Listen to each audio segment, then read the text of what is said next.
आज के इस सफ़र की ख़ास बात ये रहने वाली है कि आज का सफ़र उनके लिए ख़ास है, जो 90 के दशक से गुज़र कर आए हैं।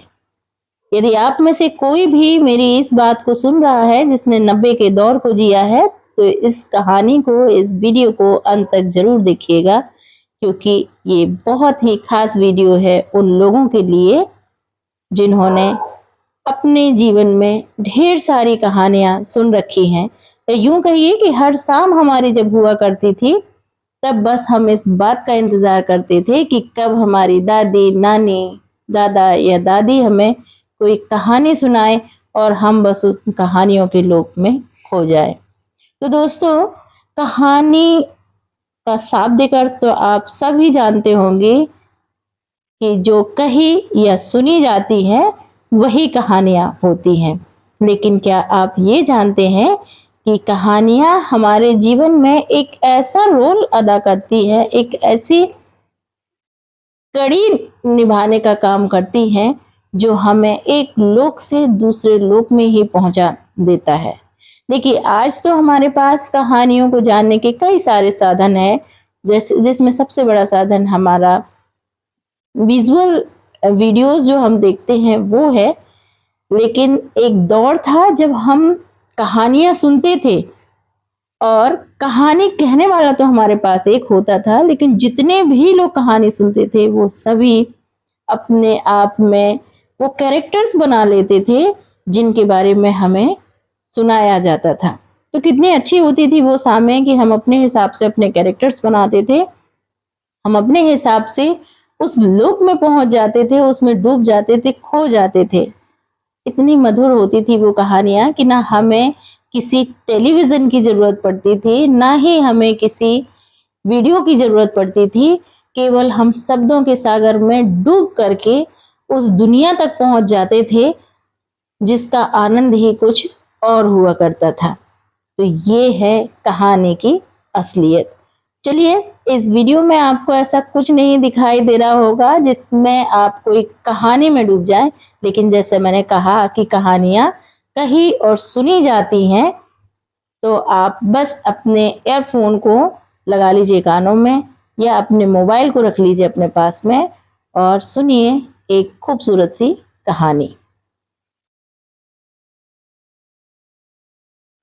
बहुत छोटी सी मगर प्रेरणादायक कहानी है, क्योंकि ऐसा कई बार होता है कि हम जिंदगी के उस पड़ाव पर आ जाते हैं जहां हमें समझ में नहीं आता कि आदेश बड़ा होता है या कर्तव्य।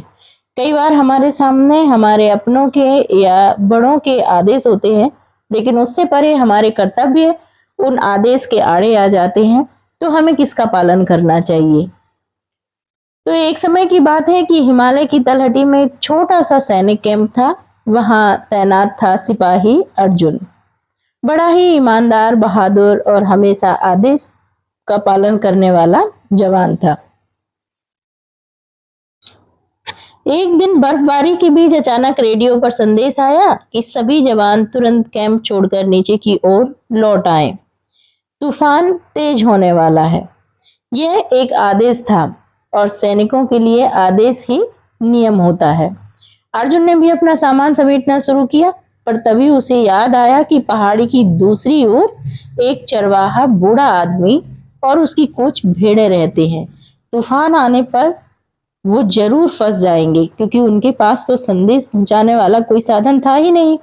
तो उसने सोचा कि आदेश कहता है कि लौट जाओ, पर कर्तव्य कहता है कि किसी की जान बचाना ही एक सैनिक का सच्चा धर्म है। तो दिल में संघर्ष था कि आदेश का पालन करे या अपने कर्तव्य का।